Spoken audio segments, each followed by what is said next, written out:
असे काय खास आहे या टेकडीमध्ये की इथे महाराष्ट्राचे कुलदैवत श्री खंडेराव महाराज आणि महाराष्ट्राचे तारणहार श्री छत्रपती विश्रामासाठी आले. देवळाली कॅम्पच्या निसर्गरम्य आणि सौंदर्याने नटलेल्या परिसरात ही लहानशी टेकडी आहे. येथील श्री खंडोबा महाराजाचे मंदिर साधारणपणे 500 वर्ष जुने असावे असा अंदाज आहे.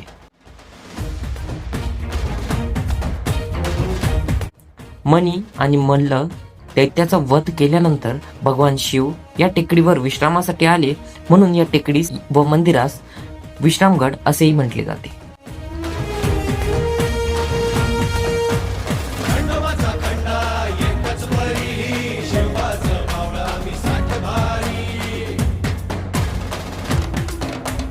पण हे ठिकाण खंडोबाची टेकडी या नावाने लोकप्रिय आहे.